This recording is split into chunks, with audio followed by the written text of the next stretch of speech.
गुरु कर्म। भगवान श्री कृष्ण को उज्जैनी के सुविख्यात विद्वान और धर्मशास्त्रों के प्रकांड पंडित ऋषि संदीपनी के पास विद्या अध्ययन के लिए भेजा गया। ऋषि संदीपनी भगवान श्री कृष्ण और सुदामा को एक साथ बिठाकर शास्त्रों की शिक्षा देने लगे। भगवान श्री कृष्ण को उज्जैनी के सुविख्यात विद्वान और धर्मशास्त्रों के प्रकांड पंडित ऋषि संदीपनी के पास विद्या अध्ययन के लिए भेजा गया। ऋषि संदीपनी भगवान श्री कृष्ण और दरिद्र परिवार में जन्मे सुदामा को एक साथ बिठाकर शास्त्रों की हर प्रकार से शिक्षा देने लगे। श्री कृष्ण गुरुदेव के यज्ञ हवन के लिए स्वयं जंगल में जाकर लकड़ियां काटकर लाया करते थे। वे देखते और समझते थे कि गुरुदेव तथा उनकी पत्नी दोनों परम संतोषी हैं। श्री कृष्ण रात के समय गुरुदेव के चरण दबाया करते और सवेरे उठते ही उनके चरण स्पर्श कर आशीर्वाद ले अपने दिन का शुभारंभ करते। कई वर्ष गुरु से शिक्षा ग्रहण करने के उपरांत उनकी शिक्षा पूरी हो गई।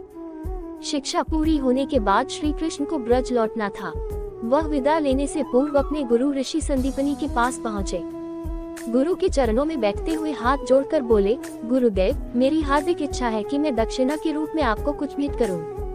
उनकी बात सुनकर ऋषि संदीपनी ने मुस्कुराकर उनके सिर पर प्यार से हाथ रखते हुए कहा, वत्स कृष्ण, सुनो, ज्ञान बदले में कुछ लेने के लिए नहीं दिया जाता है। सच्चा गुरु वही है जो शिष्य को शिक्षा के साथ संस्कार भी देता है।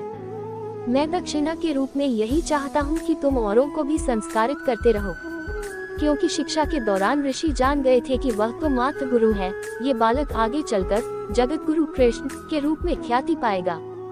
उन्होंने कहा, वत्स, मैं तुमसे यही कामना करता हूँ कि तुम जब धर्मरक्षार्थ किसी का मार्गदर्शन करो तो उसके बदले में कभी भी कुछ स्वीकार न करना। श्री कृष्ण अपने गुरु का आदेश शिरोधार्य कर लौट आए और अपने इसी गुरुकर्म का पालन करते हुए आगे चलकर उन्होंने अर्जुन को न केवल ज्ञान दिया अपितु उनके सारथी भी बने।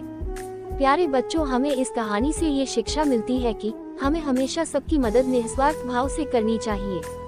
अगर आपको मेरी ये कहानी अच्छी लगी हो तो प्लीज मेरे चैनल को सब्सक्राइब, लाइक और शेयर कर देना और बेल आइकन को प्रेस कर देना। धन्यवाद।